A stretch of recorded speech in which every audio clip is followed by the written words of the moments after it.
발로 쓴 칙칙한 기사는 가라 발칙한 경제입니다. 오늘도 여러분들에게 재미있는 경제 이야기 지금부터 들려드리겠습니다.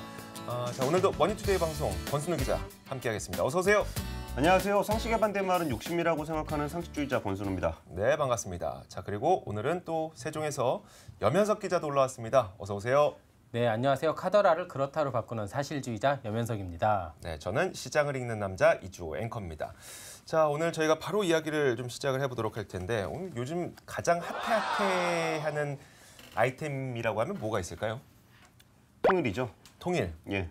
통일. 통일. 또. 그래서 네.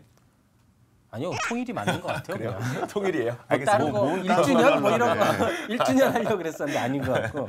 네. 그 댓글에서도 많이 나왔더라고요. 그 남북 경협 이야기 좀 전반적으로 좀 해줬으면 좋겠다. 그런데 지금까지는 약간 좀 그런 과거 데이터를 바탕으로 이렇게 카더라들이 좀 많았거든요. 네. 그리고 그런 대부분 남북 경협이 중심이 에너지와 인프라 중심이 될 수밖에 없어요. 왜냐하면 북한의 경제를 어찌됐건 좀 살려야 되는 거잖아요. 그렇게 되면 가장 기반이 되는 기반 시설을 갖춰줘야 되는 거기 때문에 그것부터 시작할 수밖에 없습니다. 그래서 오늘은 남북 경협이 포함된 전반적인 에너지 이슈에 대해서 댓글에도 많이 요청을 하셔서 좀 그거에 대해서 얘기를 제가 좀 해보려고 합니다. 네. 에너지가 얼마나 중요한지에 대한 어떤 에피소딕하나는 얘기가 있었는데 네. 그 남북이 제일 먼저 하기로 했던 사업 중에 하나가 최근에 그 산林개발 사업이 있어요. 네, 그래서 조림 관련주들 막 뜨고 그랬었어요. 나무 심는 거 있잖아요. 네네. 근데 그거를 보는 어떤 환경 박사님이 산林개발 사업이, 산림조성 사업이 되게 어려운 사업이다. 네네. 그러면서 이게 나무를 심는다고 되는 게 아니라는 거예요.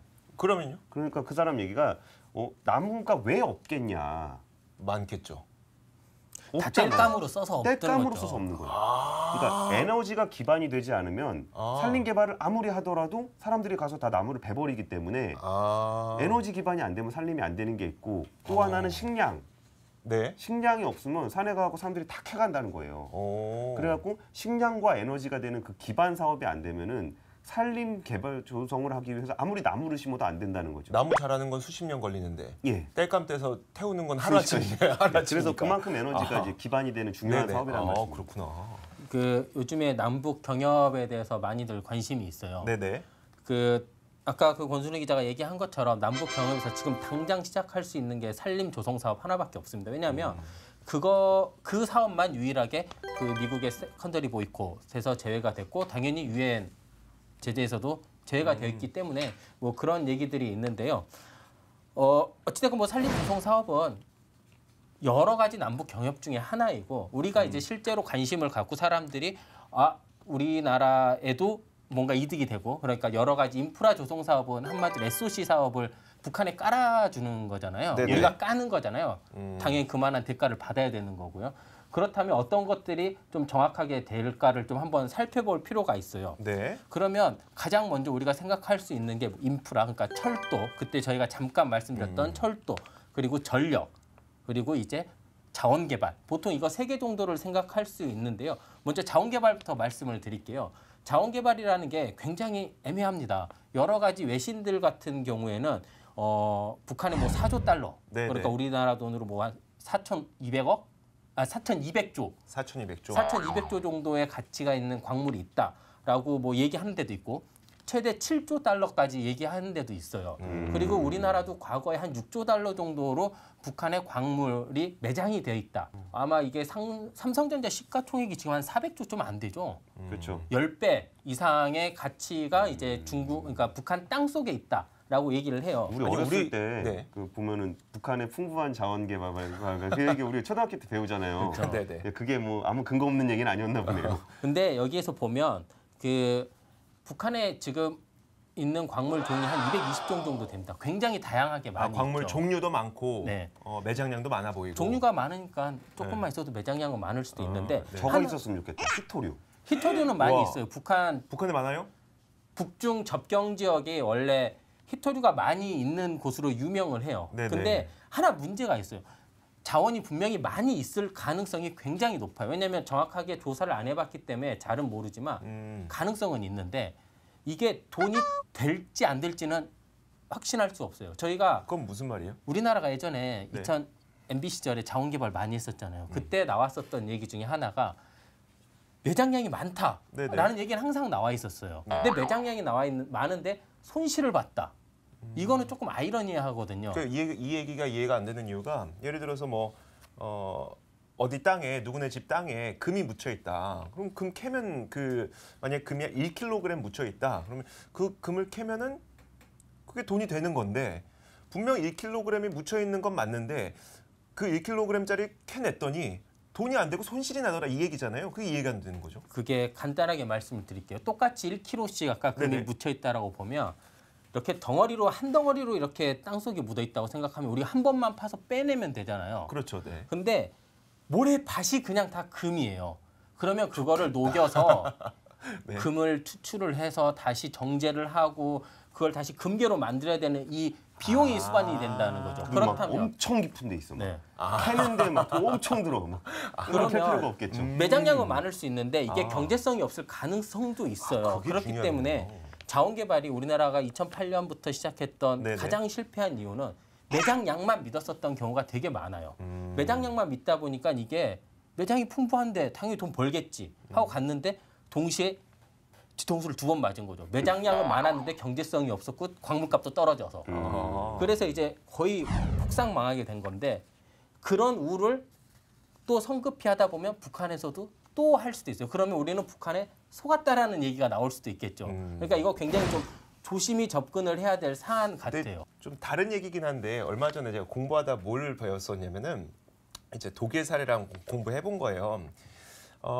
그 독일이 그 당시에 그 금리가 엄청나게 올라갔어요. 그러니까 물가가 너무 급등하다 보니까 예를 들어 예컨대 이제 독일 근로자들의 임금을 높여줘야 되잖아요. 안 그러면 다소득으로 동독 근로자들의 임금 높여주다 보니까 다소득으로 이제 흘러가는 걸 막기 위해서 물가가 엄청나게 급등하는데 소득 근로자들의 임금은 하나도 늘어나지 않고, 그러니까 이 물가를 잡기 위해서 걔네들 초인플레이션을 잡기 위해서 금리를 계속 올리고 금리를 계속 올리는데 거기다 또 그 재원 마련한다고 국채 발행하니까 채권 가지고 내려가면서 국채 금리 엄청나게 올라가고, 그러니까 분명히 경제는 힘들어지고 있는데 금리만 막 올라가는데 이게 좋은 효과도 분명히 있었다는 거예요. 그러니까 분명히 동독이라는 새로운 시장이 열리고 새로운 투자처가 열린 상태에서 독일 국채에다 투자하면 9%씩 꼬박꼬박 이자를 준대.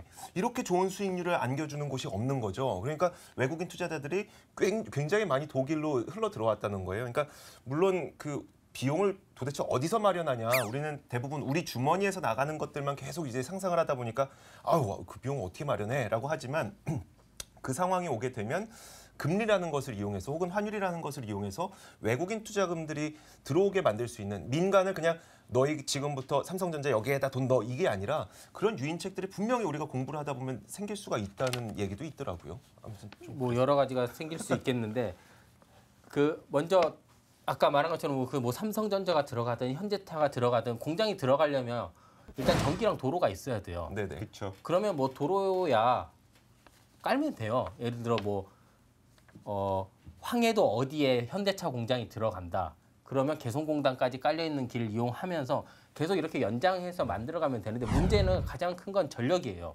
그렇죠. 그러면 전기는 도대체 어떻게 공급을 할 거냐? 우리나라는 북한에 전력을 공급해본 경험이 있습니다. 개성공단에서 쓰는 전기가 대부분 이제 우리나라에서 넘어간 전기거든요. 네네. 그래서 개성공단 폐쇄가 됐을 때 가장 먼저 했었던 게 전기와 수도를 끊는 거였어요. 예. 왜냐하면 우리의 전기로 그들이 생산 활동을 하는 거였으니 당연히 막는 게 맞거든요. 그러면 지금도 우리나라의 발전소, 그러니까 접경 지역에 있는 발전소들을 많이 지어서 전력을 보내줄 건지 아니면 거기에서 필요한 스팟성으로 이렇게 발전소를 지어줄 건지 결정을 해야 돼요. 그러면 어떤 게 좀 더 돈이 덜 들까를 좀 생각을 해봐야 되겠죠. 중장기적으로 보면 그쪽에다가 짓는 게 나은 거 아닌가? 이게 그러니까요. 잠깐 보낼 거면 여기서 네네. 아니요, 잠깐 보내려고 그래도 그 전봇대 세우고 뭐 그게 전선 깔고 그러려면 전력 산업이라는 거는 망사업이에요. 우리가 네. 흔히 전력 산업을 어떻게 생각하냐면 발전소를 얼마나 짓느냐. 뭐 화력 발전소를 몇 개 짓고 원자력을 몇 개 짓고 네네. 수력을 몇 개 짓고 이런 그렇게 걸로 생각하죠. 생각할 수 있는데 진짜 돈이 되는 산업은 전력망 산업이에요. 이게 나중에 그 소프트뱅크 이야기까지 자연스럽게 연결될 텐데 그거는 조금 뒤에 얘기를 해보고요. 네네. 이 망을 까는데 돈이 너무 많이 드는 거예요. 그래서 이 망에서 나오는 그 투자금을 어느 정도 상쇄를 시켜주기 위해서 보통 처음에 망 사업자에게 발전소를 지을 수 있는 권리들을 주는 거죠. 그래서 우리나라가 한전이 처음에 발전사를 가지고 있으면서 망 사업을 했었던 거예요. 그리고 일본 같은 경우도 마찬가지고 지금 여러 개도국 같은 데서도 그 한전 같은 데가 있어요. 거기가 발전 사업과 망 사업을 같이 해요. 왜냐하면 망을 깔아야 되는데 돈이 너무 많이 드니까 네, 일단 네. 발전소로 돈을 좀 벌어라는 거거든요. 그래서 그 망 사업이 어느 정도 갖춰지면 발전 사업은 떼내게 돼 있어요. 그러면서 민영화 이슈가 선진국으로 갈수록 나올 수밖에 없는 거고요. 와, 신기하네요. 그렇기 도로랑 때문에 톨게이트랑 비슷하네요. 네, 우리나라도 약간 지금 그런 과도기에 있는 거예요. 우리나라는 망이 정말 잘 깔려 있잖아요. 네네. 그래서 한전은 지금 발전 사업자가 아니에요.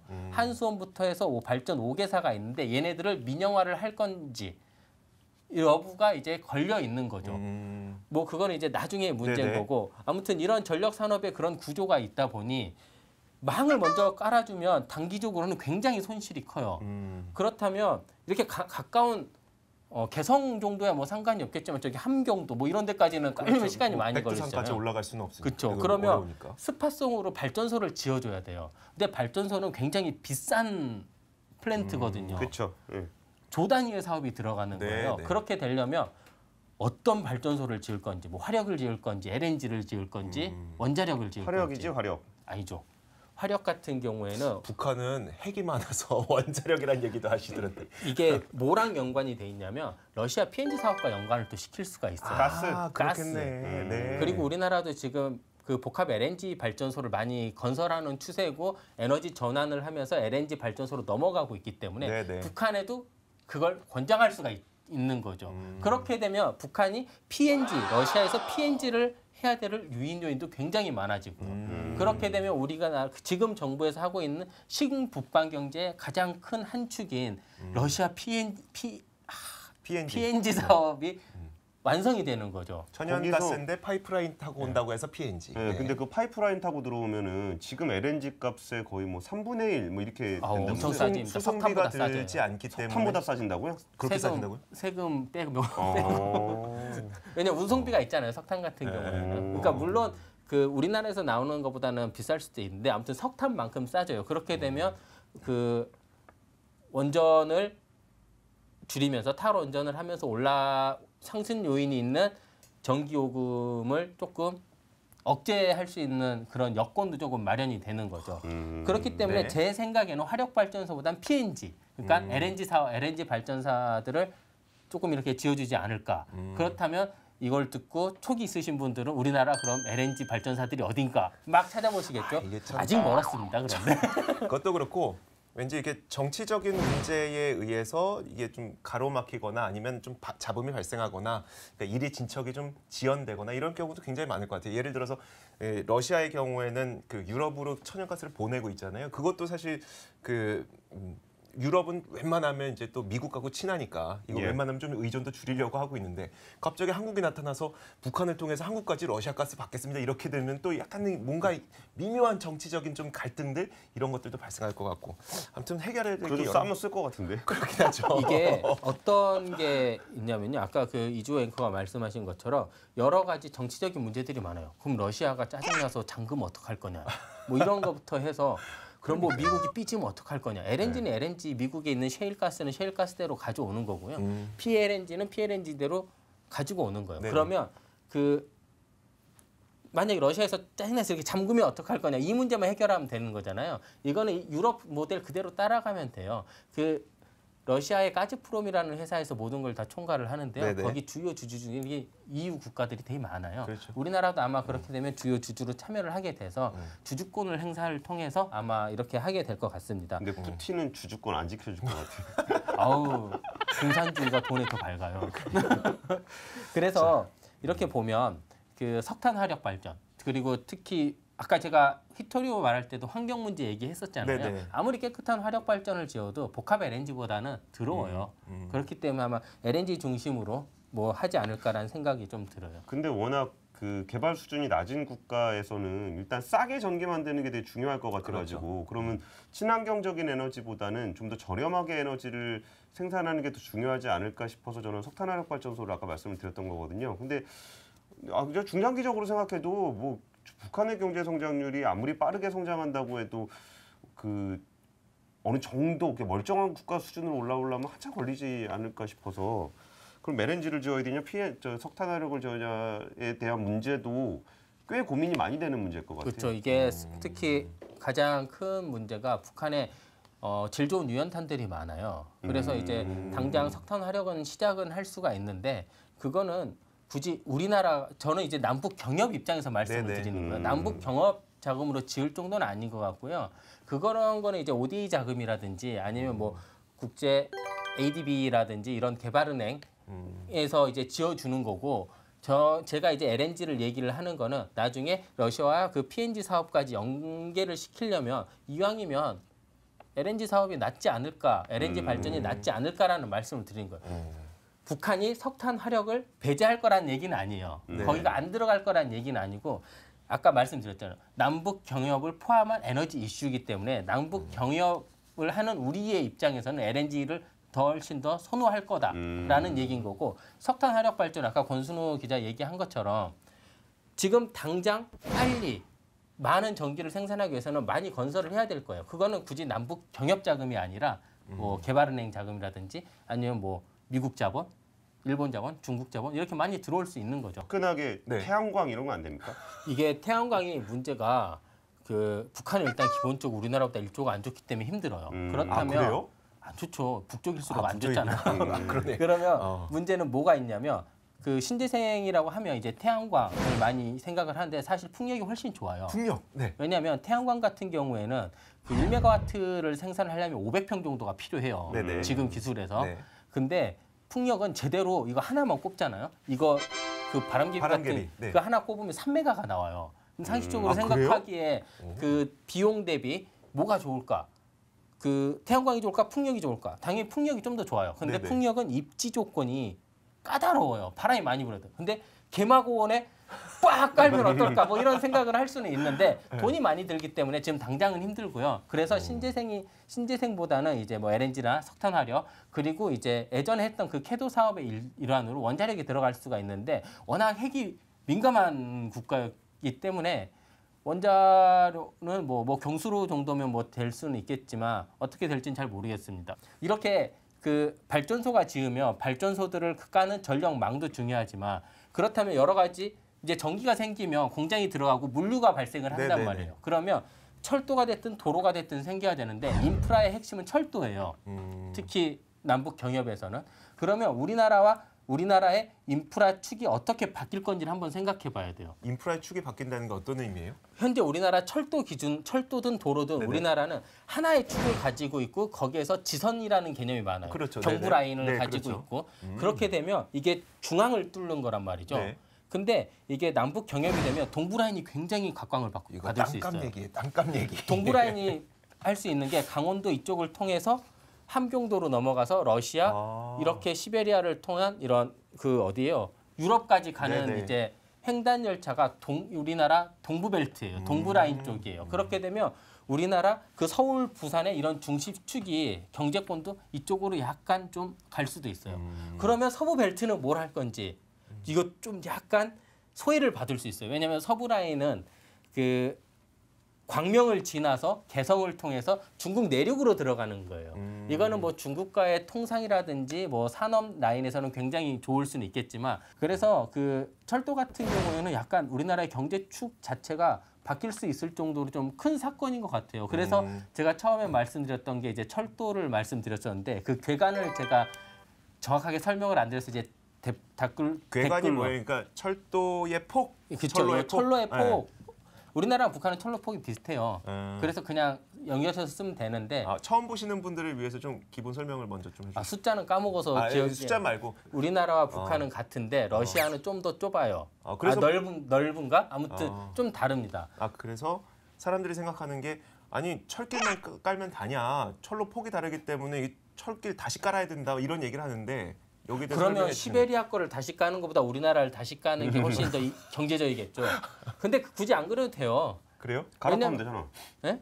갈아타면 되잖아요. 아니요. 기차에서 기차 바퀴가 늘어났다 줄어들었다 하면 돼요. 이게 이미 실증 단계로 이미 다 돼 있고 상용화도 시킬 수 있어요. 그러니까 예를 들어 KTX가 이렇게 쭉 가잖아요.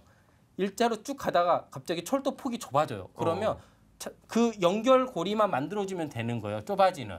그러면 기차의 바퀴가 줄어든다는 거는. 그렇죠. 예, 그러면 기차 바퀴 폭이 줄어들면서 그냥 그 철도를 타고 가면 되는 거예요. 저 그 염현석 기자가 아까 첫 부분에 소프트뱅크 얘기해 준다 그랬었거든요. 아직도 안 나왔어. 그 소프트뱅크 같은 경우에는 그 그러니까 동북아 슈퍼그리드를 가장 하고 싶어하는 기업 중에 하나예요. 동북아 슈퍼그리드? 네. 그게 뭐예요? 한중일의 전력 산업을 하나로 묶는 거예요. 그러니까 유럽처럼 예를 들어 중국에서 생산했던 전기를 일본에서 쓸 수 있고 중국에서 남는 전기를 우리나라에 가져와서 쓸 수도 있고 우리나라 전기를 중국이나 일본으로도 보낼 수 있는 이렇게 한중일이 하나의 그 전력망을 갖자라는 건데 그 소프트뱅크가 굉장히 선호하는 겁니다. 왜냐하면 소프트뱅크는 전력 산업에서 쩔이에요, 말 그대로. 그러니까 원래 전력 산업을 안 하던 애들이기 때문에 굉장히 진입하고 싶어하는 거죠. 그리고 소프트뱅크도 망 사업을 하는 사람들이란 말이에요. 통신 사업이잖아요. 그렇죠. 그렇기 때문에 전력과 통신은 기본적으로 아까 망으로 하는 사업이기 때문에 자기네들도 할 수 있을 거라는 생각이 드는 거예요. 네. 그러면 기존에 있던 사업자들은 당연히 반발을 하는 거고 나머지 소프트뱅크는 가자를 외치는 거죠. 네. 근데 이제 소프트뱅크에서 그럼 어떻게 하냐? 우리나라와 중국은 연결이 될 수 있어요. 그리고 특히 서해안 같은 경우에는 낮기 때문에 해저 케이블만 깔면 되는데 소프트뱅크도 우리나라 그 남해를 통해서 해저 케이블을 자기네들이 깔고 그 망을 이용을 해서 그 망을 이용해서 일본에 전력을 이제 공급을 하겠다라는 건데 이거는 나라마다 차이가 이해관계가 굉장히 달라요. 중국 같은 경우에는 원전을 많이 지어서 지금 전기를 좀 팔고 싶어하는 입장이고 일본은 자기네 전기만 쓰고 싶어하는 거예요. 왜냐하면 일본은 민영화가 됐거든요. 전력 산업이. 그래서 전기가 굉장히 비싼데 외국에서 다른 싼 전기가 들어오면 자기네 손실이 있을 거잖아요. 그래서 이제 반대하는 입장이고 우리나라는 망만 빌려줘도 돈을 받을 수 있기 때문에 굉장히 선호를 하는 거죠. 우리 전기도 팔 수도 있고. 그런데 이게 남북 경협이 되면 판이 흔들리게 돼 있어요. 아까 제가 그 망을 서해로 이렇게 들어온다 그랬잖아요. 중국에서. 중국에서 서해. 근데 남북 경협이 되면 그냥 육지로 깔면 돼요. 그렇게 되면 주도권을 가져오기가 훨씬 더 쉽죠. 우리나라 같은 경우에는. 자, 혹시 더 하실 말씀 없으시면? 그러니까 저 개인적으로 통일은 야 우리 귀찮은데 통일이나 할까? 그게 아니죠. 이 정도까지 돼야 통일을 해야 된다고 생각해요. 그 정도까지 가야 된다. 야 굳이 뭐 이걸 나누냐 싶을 정도로 이게 뭐 특별히 서로에 대한 그 갈등 구조라든지 그 인프라가 그 SOC 인프라가 아니라 그 사회 인프라적인 측면에서 어느 정도 이게 통일이 됐을 때 그걸 감당할 수 있겠다라는 판단이 있을 때까지는 조금 더 이게 평화는 당연히 깔고 가는 거고 그거를 통일까지 가는 것에 있어서는 좀 더 이렇게 많은 고민들이 좀 필요하지 않을까 그런 생각이 들어요. 자, 마지막으로 저도 좀 비슷한 이야기가 좀 생각이 나서 그 중국하고 홍콩하고 지금 다른 돈을 쓰고 있잖아요. 근데 그들이 이제 그들이 이제 홍콩이 중국으로 편입되는 그 시점에 통화를 합칠까 아니면 따로 쓸까를 고민을 하다가 따로 쓰기로 결정을 해서 몇 년을 따로 쓸까 그 계획이 50년이라는 거예요. 그러니까 그 오랜 기간 동안 이미 홍콩도 자신들만의 통화 가치가 존재를 하고 중국도 자신들만의 통화 가치가 존재하기 때문에 홍콩 달러와 중국 위안화의 통화 가치, 교환 가치는 어쩌면 얼추 있어요. 그럼에도 불구하고 50년 동안 우리 좀 따로 써보자. 그만큼 우리는 경제 격차라든지 이런 어떤 문제점들을 좀 완충시킬 시간적 여유를 한 50년은 두자라고 했다는 거 들어보니까 참 정말 좀 진짜 말하셨던 것처럼 해볼까라는 수준이 될 정도까지 좀 돼야 되지 않을까라는 생각이 듭니다. 자, 오늘 남북 경협 그리고 거기에 포함된 에너지 경제 이야기 저희가 들어봤습니다. 자, 여기서 인사드리겠습니다. 발칙한 경제였습니다. 고맙습니다. 감사합니다.